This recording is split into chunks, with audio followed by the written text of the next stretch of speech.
That's me, Amy, just your average girl. This is my brother Jake. He has some strong qualities. Well, I also have a younger brother, Colby. What up, fam? He's going through changes. Okay, but my parents, This is how we're gonna spend our weekends. This is what ordinary families do. they're shockingly typical. We're the Maddens. Just your normal, wholesome, good family.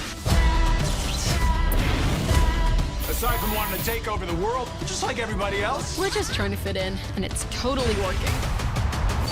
Right? Everyone just act normal. The Villains of Valley View premiere event, Friday, June 3rd on Disney Channel. But wait, there's more.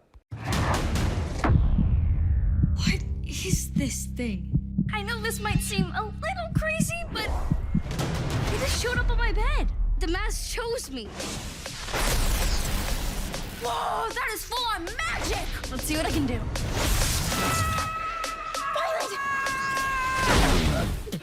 You do not want to taste what's in the sand. I really want to blow this up. What I need is a collab. And I know just the guy.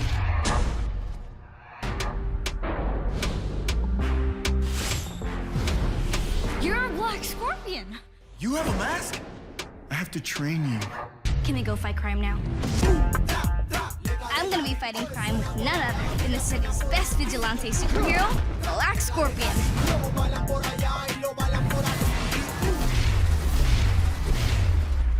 So cool. What do you call it? I call it a weapon of devastating potency to rid the city of scum. How about Scorpion Sting? That would make a sick hashtag. I'm not doing this for hashtags. Observe. Ultraviolet! You're not ready! This is surveillance. So exciting. Stop that. Stop that. Stop that. Guys. That one's on me. Ultraviolet and Black Scorpion premiere event, Friday, June 3rd on Disney Channel. Living La Vida Ultra. So how's that for a Ricky Martin reference written by Robbie Draco Rosa and Desmond Child? But anyway, yep, it's official. 2 of my newest shows coming to my lineup are officially premiering when Fun in the Sun season 2 officially begins. So even if we're outside on a Friday after we come home from work, that's at 7:30 every night, let alone the maximum 7:45. Every once in a while, will be our cue to go inside and call in a night early. And when we, as we like to say, park the bus, like Toxic Fungi 13, a NASCAR YouTuber, likes to say in his NASCAR Let's Plays on Thunder 04, Thunder 03, Chase for the Cup 2005, yada, yada, yada. So just to be ready every single night. And so, therefore, normally sometimes they'll just stay out a little longer and, enjoy some weather for an additional period of time and go all the way until it's time for me to park the bus at a later time and go, take a shower, throw on my pajamas, maybe every once in a while shave the nasty ass whiskers off, which I did tonight. I did that tonight. And, blow the air conditioning and the fan on you and drink some ice cold Coca-Cola as like a refreshing beverage after a long ass day in the hot ass sun. So, therefore, but June 3rd, don't worry. You guys at Ultraviolet, Black Scorpion, and Villains of the, I gotta get used to the name, Tim, because I'm still used to calling it Meet the Mayhems. Villains of the, hold on, I gotta double check. Villains of the Valley View. So don't worry. To those of you at Villains of the Valley View and Ultraviolet Black Scorpion, don't worry. Friday, June 3rd, even if it means I have to park the bus sooner than normal on this summer Fridays, I'm doing it just for you. I mean, especially June 3rd, I can't fucking miss it. So, therefore, I look forward to tuning. This will count as I think it's the, like I said, was it? Yeah, last night. Even though it's technically Friday already here on the East Coast, even though I said in my Million Little Things reaction video when I reacted to the Matt Kenseth installment, episode 7 of this series will never be seen again. It is like corrupted. I corrupted that shit intentionally and put it, threw it away in the junkyard. So I think this will be episode Larry Foyt, of Mark's presentation. That's, Middle of the night, I know, but I'm gonna schedule it for a Friday morning, maybe afternoon upload, so that way I don't have to like work on it. So like right after I record this, work on the upload stuff when after I edit the video together. So therefore, this will count as a presentation episode because I'm presenting new shows I'm gonna get in my lineup. Ultraviolet Black Scorpion and Villains of the Valley View. So. Therefore, I look forward to tuning in, I'm every Friday night, not just the premiere, but I'm also going to watch every single night, whether I go outside or not. It's especially going to become useful on days I don't go outside. But the reason why I'm watching these shows, as for the Villains of the Valley View, I'm a longtime supporter of Chris Peterson and Brian Moore since their, greatest project of all time, Live and La Vida Lab Rats. Kind of like, the Ricky Martin reference. I came up with that for Lab Rats before, Ultraviolet was even thought of. But I came up with that because I was so obsessed with Lab Rats from 2015, 16, 17, even though, to be fair, premiered in 2012 when I was still in the Victorious universe on Nickelodeon, when I lived in Brook Park in the Sandhurst house and was actually junior going into, and even first half of senior year, second half of, almost all of the second half of my junior year after my 18th birthday started, and then all of the first half of my senior year, and then the second half, early up to the early part of the second half of my senior year, I was a Victorious fan. Up until its February 2nd, 2013 cancellation, just a week shy of my 19th birthday, which was a week shy of what would have been my 1 anniversary of liking it. So therefore, Lab Rats has been around as long as, I was dating back to when I lived in Brook Park in the Sandhurst house, so I was going to Berea High.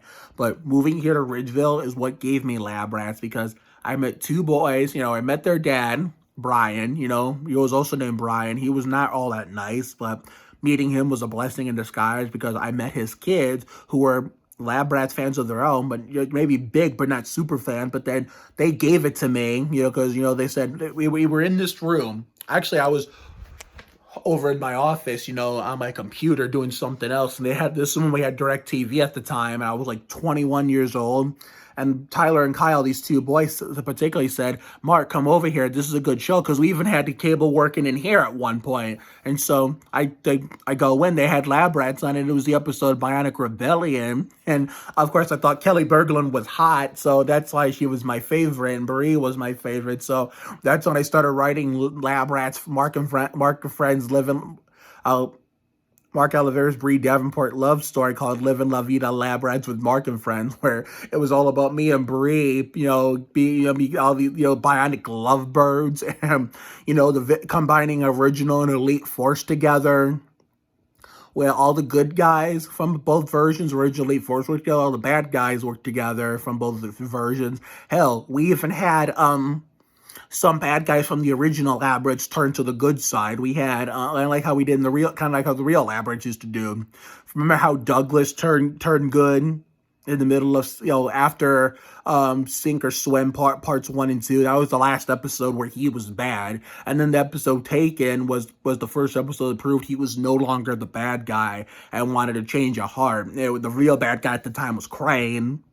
And then, of course, after we officially confirmed Douglas joining the good side and rejoining Davenport Industries and being part of the Davenport family again with Brie and Mr. Davenport and them, we then saw another bad guy. It was a girl named S1, later renamed Taylor, played by Ashley Argota Torres. And the fact that, I know exactly what happened, but not how it happened, because some of these episodes I'd never seen before. I never saw Rise of the Secret Soldiers. I did see you posted a couple years ago during the holiday break for the 2019-2020 television season, during, when all the shows from at the time were taking the holiday off, where I thought my Lab Rats craze was actually back, but it turns out I realized if I was going to go back to that, then I would forget about the current shows that were on now, and some are still on now, and some of them that unfortunately went away that were on at the time. I would have forgotten about them, so yeah, I would have forgotten about it altogether. But I did see that, I did see some, like, little by little clips of episodes I never seen in their entirety, so I kind of know how the whole story happened. But as for, bad guys turning good, first Douglas, and then, sometime at the end of season 3, going into season 4, we had S1, we got renamed Taylor and joined the good side. So that's what gave me the idea to not only turn Carrie nice, Grace. Oh yeah, by the way, happy I think it's her Bobby Labonte 18th birthday, Grace Kaufman. Hold on a second, let me check this shit out like Kevin LePage. Okay, I was fucking wrong. I have not talked about Grace Kaufman in a long time. She's actually Tony Stewart, 20 years of age today, which also is the day that one of my all-time favorite drivers, Ralph Dale Earnhardt Sr., would have been 71. So, happy Tony Stewart 20th birthday to Grace Kaufman, Carrie Perry from Lab Rats, and happy 71st birthday to the Intimidator, Ralph Dale Earnhardt. Happy Tony Stewart 20th birthday to Grace Kaufman, Carrie Perry from Live and La Vida Lab Rats, and happy Dave Marcus 71st birthday to the Intimidator, Ralph Dale Earnhardt Sr. There we go. The driver of the number 3 GM Goodwrench Service Plus Chevrolet Monte Carlo for Richard Childress Racing. So, but we're going to save that conversation maybe for later on in the day. Who fucking knows? I mean, the schedule I'm going to figure out because, considering, unfortunately, we're, trying to set, getting, behind the scenes for my job, it actually was a bust again. Unfortunately, it bit us, so we already had an early start to the weekend, and my sister just came into town out of nowhere because it's my Dale Jr. 8-year-old cousin Nico's first communion, and he adores her more than she adores him. And she used to call him her sidekick back when he was a baby, so she had to come in town for that. And I had no idea about it at all. I mean, everybody else in my family knew about it, but I didn't. That's why they didn't want to say nothing to me until they got here. So therefore, really nice surprise. But anyway, so therefore, what was I saying? Oh yeah, okay, now I remember. Okay, so therefore, this is not this. My Lab Rats fanfics was not the first time in Lab Rats history that a bad guy has turned good. Douglas and Taylor in The Real Show, which is what gave me the idea to turn Carrie nice. In my birthday episode, season, in February 15, 2016. When I turned 22 years of age, that was Carrie's first appearance in my Lab Rats fanfic, and she just turned good right off the bat, because, if they're gonna like the San Antonio Spurs, you might as well turn them good, and I did that for 2 of them. And that was the episode where, Bree took me to the Davenport Bionic Academy to have me see it one time before, in between, the end of the original Lab Rats and the beginning of Elite Force before they closed it down, both in, the real life and in the Lab Rats universe that we were witnessing before our eyes in 2016 at the time. And I got that idea from my mom back in 2014, right before I left Sandhurst to come here.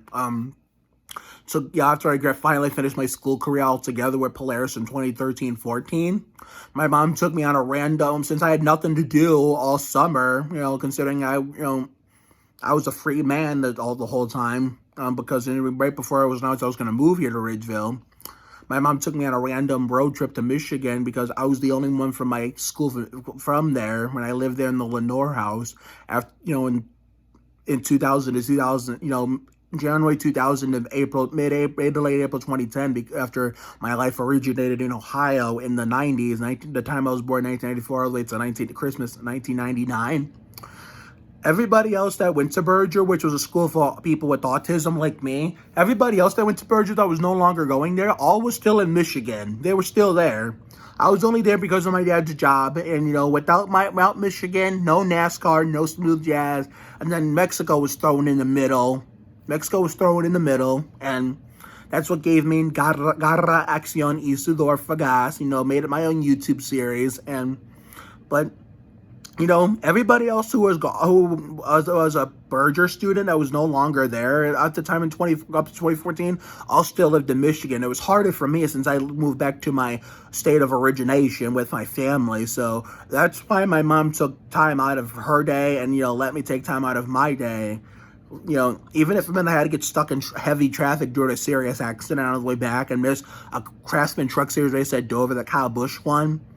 it was worth the trip. So we took a random road trip to Michigan, to have me see that old Berger building in Garden City at least one last time. Because after my visit, they ended up tearing that building down. They already had planned months in advance to tear that building down to replace it with the library. So that's why I told my mom, get me up there so I can actually see that building one last time as an adult and see my old friends that are still in there. And that's what I got to do. So therefore, I'm glad I got to see it. I'm glad I got to sing a Ricky Martin for them at least once before they tore it down and moved to a whole new building, a whole new era. That's where I got the idea for that Lab Rat storyline for Brie to take me to Davenport Bionic Academy. And they sung me Happy Birthday to Ricky Martin's Freak of Nature, which is the song Moss in English from Musica Almo Sexo, Music Soul Sex, which is 2011 Spanish-English album. And therefore, then that's when Elite Force came, Harris Burrells came. Then, the summer series, because my computer fucked up and shit. So I save that conversation for another day. But yeah, so in that series, I turned Carrie nice. And then by the time we got to the season 3, 2016-17, a season I never finished, which means I never got to finish the series, where Bria and I get married in the series finale.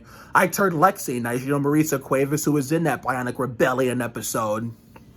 So therefore, I made her nice. I just loved Marisa Cuevas. So therefore, Lexi and Carrie were the nice people. That went from where used to be bad in the real show. And I like how in the real show, in early seasons, Douglas and S1 were bad, but then turned good. So that's where I got the idea from. Will we be seeing that in Valley of the Villains? I don't know. Villains of the Valley. Jesus Christ, it's going to take a while for me to fucking use his name change, but this whole Lab Rats thing, because of Chris and Brian, is what brought me here to Valley of the Valley. Oh my God, it's gonna have to take me time to get used to. So please forgive me if I'm botching your guys' show's name. But no matter what the fuck it's called, even if it would have stuck with the original name, Meet the Mayhems, I'm really excited, to see it all go down Friday night, June 3rd, 2022. So, and every Friday night after that. So, after not having a Friday slot for the show, for a Friday slot for the whole 2021-2022 television season, once we finally get done with that television season, we go into the summer months for shows, we're going to have a Friday slot, which is going to be awesome. So, without Chris and Brian and their greatest project of all time, Lab Rats, and part of it was Coop and Cammy, because Coop and Cammy, I don't think they created it, but they played a huge part in that show. So it was just a coincidence, only because I was only watching it because of my support of Sadie Stanley and Sarah Riley Wilson from the 2019 Kim Possible movie that same year. So, but then when Sarah Riley Wilson was hanging on to the show as Tara, that's what got me fully attached to it for one whole season 2. So Chris and Brian Moore was touching it, but because I was into the greatest project I was a fully obsessed fan for 3 years, and then I also touched something that I didn't know they touched until I looked in the opening credits so many times. That's why from that show, Coop and Cammy on forward, after doing post Lab Nights era, anything Chris and Brian touch, I will watch. So I'm really excited for this. I'm already found 3 of my favorites. I have Caden as one of my favorites because I have a boy best friend named Caden with a C and no without a Y. That's the Alex Trebek birthday boy, because he has Jeopardy host Alex Trebek's birthday, July 22nd. May he rest in peace.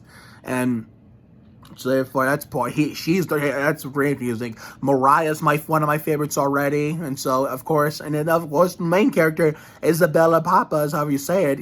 That's both 3 of my favorites. So I'm both excited now for the Living La Vida Ultra. I don't know if I should hold up this Ricky Martin CD as I'm talking about this. I might as well. Fuck it. So this is the one I'm really excited for. Not only it's because I'm a fan of this man and his, biggest hit, track number 1 and track number 11 being the Spanish version, but written by my back itches, written by Robbie Draco Rosa and Desmond Child, and the Spanish version was co-written by Luis Gomez Escolar. Not only is that the reasoning, but it's because I'm a longtime supporter of Scarlett Estevez from her short time on Bunked while, when I first came in, towards the end of season 4. Because once I fully got into Bunked, she ended up leaving. And then the only time I saw her again on Bug was she came back for a very special guest appearance to reprise her original character in a season 5 episode. So I look forward to my first full show with Scarlett, and seeing the Latino community represented very, very well. Karen Rodriguez was represented it well on The Big Leap for that one whole short-ass Brepo 9/11 episode season. Promised Land, represented it very well on ABC and later Hulu. My faves, Mario Molino, Christina Choa, all these amazing people, especially those two, I some videos of me singing and dancing to Ricky Martin. So expect for everybody at Ultraviolet Black Scorpion to get the same, because even though A Million Little Things is not a Latino show, they do have a Latino actor in there. James Rode Rodriguez as Gary Mendez, a Latino character, from San Antonio, where my favorite team, the Spurs, of 25 to 26 years, the Spurs play. So therefore, maybe that's part of the reason why I send Ricky Martin videos. I don't know, but I'm just so passionate about A Million Little Things, to the point I love sharing my love for Ricky Martin with them, which is probably the only reason why it's all I talk about when I'm interacting with that show and their cast members and social media comments thread. But expect a lot of Ricky Martin videos coming your way for me as the fan, Ultraviolet and Black Scorpion. So Scarlett Estevez, I'm looking forward to supporting you all the way. Alexis Landry, I heard, is going to be in this, so it's right up my alley. So being a Ricky fan since the CD came out, this is my backup copy in case my original copy, which is upstairs in my bedroom, something happens. The case is, unlike this one, the case is already worn out, but the CD still works. But being a Ricky Martin fan since La Vida Loca came out 23 years ago when I was 5, and, Scarlett Estevez fan is part of why I'm watching it. And, Latinos are being well represented, like in Promised Land, like, with James Rode, on Rodriguez on A Million Little Things, Karen Rodriguez on The Big Leap, particular people on Promised Land, Mario Molino and Christina Ochoa, who, Christina Ochoa used to be on A Million Little Things for season 1, which had 2 Latino people on season 1 of that show before she abruptly quit. I don't know why, but then again, we wouldn't have got Veronica on Promised Land. There's going to be so many people tagged. I don't know if I'm going to be able to tag Karen, James, and Christina and Mariel in this, but wow. I mean, I don't know if I'm going to be able to, but if possible, I'm going to try to send it to them one way or another. But if they don't get it, then I can understand why. But this is also, Alexis Landry and Scarlett Estevez and Ricky Martin is the reasons why I'm watching the show. And, I have my family, my family is my dad's side mostly is all Latinos, the Olivareses. There's Puerto Ricans. So the Latino descent that my dad and family come to is Puerto Ricans. Some of my mom's family is Puerto Ricans too, but it's more my dad's family than my mom. So that's also part of the reason why I'm watching, and along with the fact that Latino music in general is my favorite genre, all thanks to my dad when I was 2 years old when we took a random-ass Puerto Rico trip in 1996. So I'm really looking forward to seeing both shows. Chris and Brian are geniuses. They're wise like Dale Earnhardt Jr., creating lab rats, playing a huge part in Coop and Cammy and giving me the show. And Dan Hernandez and all the other honchos at Ultraviolet. I don't know if I'm going to tag the other honchos because it's going to so many people, but if you guys see this, whoever sees this, who of the honchos of Ultraviolet, who you are. Thank you for giving me such a wonderful show that represents Latinos, which, as a Ricky Martin fan means a lot. So, therefore, I look forward to June 3rd. So, therefore, this will be scheduled for a late morning, early afternoon upload on YouTube since it's so fucking late over here. And I probably won't upload this on Instagram, considering my Instagram's been a little fucking up, everything else is working, but my page alone isn't fucking working for whatever reason. I thought it was the internet connection was bad at work, and even here I got perfect internet connection still doing it. I thought, there was an outage or something, but I don't know. But hopefully the shit fixes itself sooner than later. That way, everybody else who's seeing my posts I can actually see them myself. So, therefore, Ultraviolet Black Scorpion, Villains of the Valley View. Hopefully I'm going to get the name right. But all of you out there, here I come June 3rd, 2022, Friday night. So, have a good night tonight. Well, actually, it's almost morning, so have a good day today, a better night tomorrow, a better night later on, and the best the best day tomorrow. So life will give you a lot of lows. When you hit a high, enjoy it. It ain't for the weak. Goddamn, be you. You have to try harder to do less. You can't deport a dream. So take care, everyone. Technically, good night, even though it's the crack of dawn. I will see you all possibly sometime late, way later this evening when I'll probably watch Flash, since I'm already over here and it's easier to get adapted to the TV. And whether we watch the NBA Platinum Bush Race on Saturday, whether or not we do, that's when we'll catch up on Danger Force and Side Hustle. So we're gonna do one at a time. We're gonna do one. Well, no. Here's what we're gonna do. We're gonna do the steals first. We're gonna do the steals first and do the same. Upload the reaction video to YouTube first. We're gonna upload the YouTube video first, and then maybe sometime Saturday when we get up. Well, I don't fucking know how we're gonna do this, but for everybody, I mean, let's just end this video. So I will see you all for the next video when I react to the K-Scout installment of Flash in here. And then after that, we're going to, the next day will probably be the reaction video to the Ty Dillon installment of Side Hustle, along, combining that and the Booty Biffle installment of Danger Force. And Sunday, keep in mind, there's going to be a live stream on the channel for Elizabeth Ann Green's Jeremy Mayfield's 19th birthday for the MBNA Platinum 400 at Dover. And then, of course, I will be posting my post-race reaction video to that. So, see you later, everyone.